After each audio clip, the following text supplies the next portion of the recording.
When I first set out to find a household staff for my family, I have no idea where to start because there's not a lot of good information online. So I went out and figured things out by myself. Luckily, I have already had hiring and managing experience from my day job. So I was able to channel some of that into what I do in my family home. Disclaimer, this is not a legal or accounting advice. What I'm about to share is just for sharing and entertainment purposes.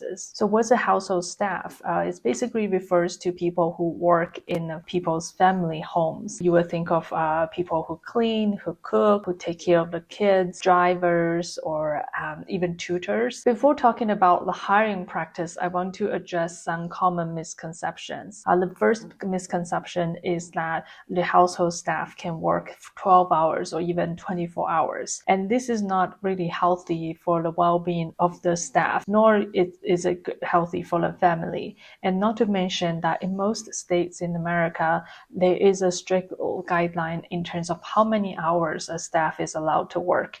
For example, in my state, the limit is 8 hours. So anything above 8 hours require an overtime pay, which is 1.5 times of the normal salary. Advice I receive from hiring agencies for this kind of situation is that you are actually better off hiring 2 or 3 different staff on different shifts if you really have that amount of need for someone to work around the clock. Misconception 2 is that labor costs are too high to be able to fund someone. It is true that labor costs are high, and it really varies based on where you are and which state and which city you are located. But it doesn't mean that it's impossible to find someone.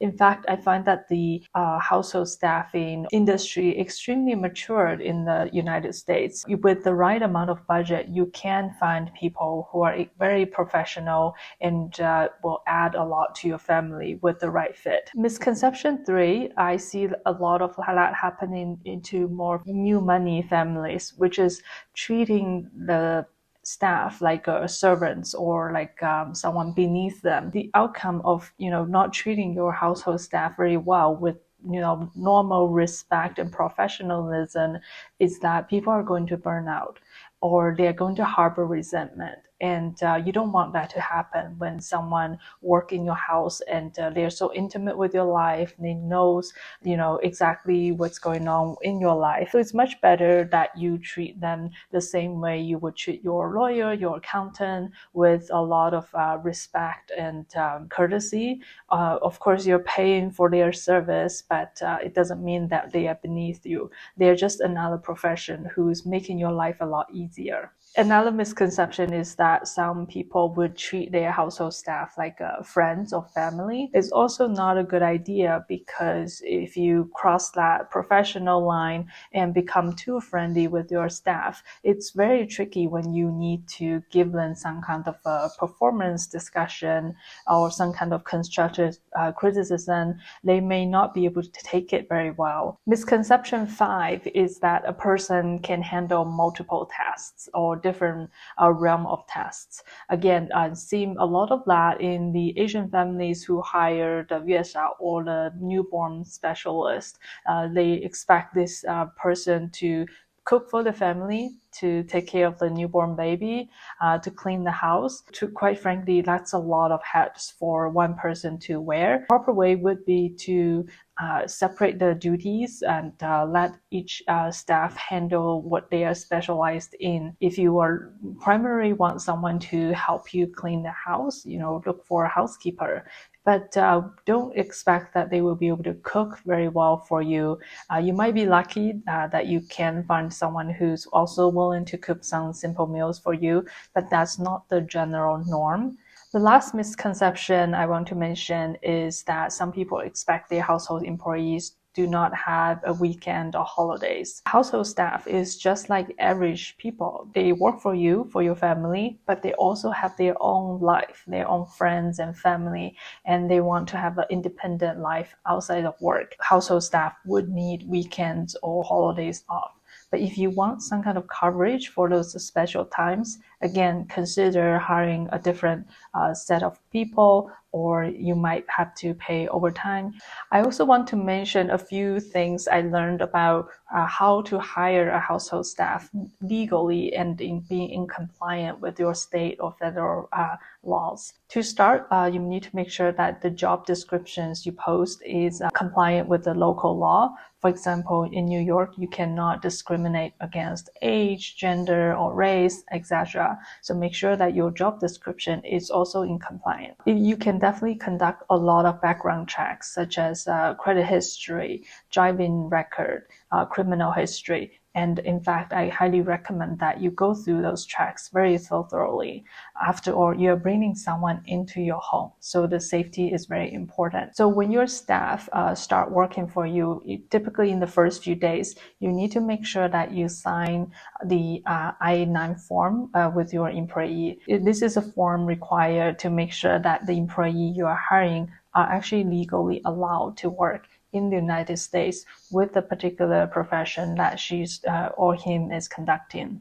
Then you also need to deduct payroll taxes for your employee and perform all the tax filing given the appropriate tax forms. Last but not least, check your state laws as well. For example, the state I am in requires that employers to buy workers' compensation insurance for the staff, even if it's just one employee working in your home. So the above is what I learned after doing a bit of research online. And quite honestly, at this stage, I felt a bit overwhelmed. There's so much to cover. I don't really understand the laws and regulations very well. One thing I learned earlier on when I read a book, Who Not How, so it talks about when you're doing something, it's more important to think about who is the best resource to do this task instead of figuring out how can I do it on my own. This is a good mentality shift. If you are progressing further in your career, you need to learn to delegate better. Or if you're starting a new business, a small business on your own, it's also a really helpful mindset shift that to know that you can't be the expert on everything. It's better to hire people who are already expert in that area. So that's why I decided to hire a household staffing agency. Below are the steps I took to find an amazing household staff for my family. Step 1, be very clear about the roles and responsibilities of this person I'm going to hire. The more time you can invest and spend in understanding what are your needs, not only just for yourself, but also for your family. Like talk to your spouse, your kids, understand what are their pain points, and make sure that you are on the same page about what do you want this person to do. What you don't want to happen is that you go ahead and hire someone in your head that would work for the family, but only to find out later when the person has onboarded that she or he have a different skill set or preferences compared to what your spouse would have liked to have. So be on the same page with your family.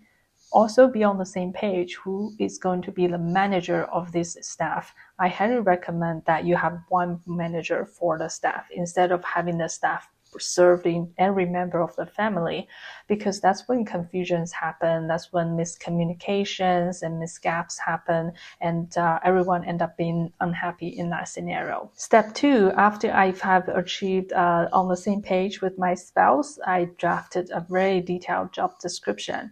So in the job description, the majority part of it describes all the tasks I wish this person would do.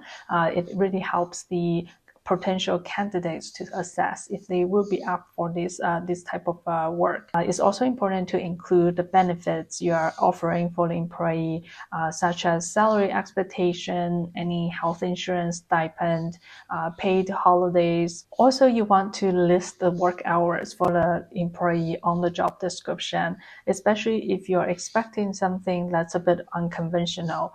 The conventional way would be Monday to Friday, 9 to 5 p.m. But if you want them to work at a different hour, different shifts, it's important to put it in your job description so that the candidates can assess, again, is this job a right fit for them? Last but not least, you can also list the amount of requirements you have for this particular role, whether it's some kind of experience, any language requirements. Feel free to list it out, whatever is very important and must have for you. Once I have the job description nailed down, I actually went about interviewing different household staffing agencies, my mindset is that this is not going to be the one and only time that I'd hire someone. I actually want to foster a long-term work relationship with a household staffing agency. So I want to see them being able to grow with the family and with the different seasons of the family, different requirements of the family. So when I interviewed, I think I interviewed 8 agencies. I had a list of standard questions I want to ask them. And then I also assess how's the interaction? Do I like the way they are working? Are they going to have a lot of staff to coordinate things with me, or do they have just one point of contact? Do I find that the way they're communicating is it very professional? Is it very timely?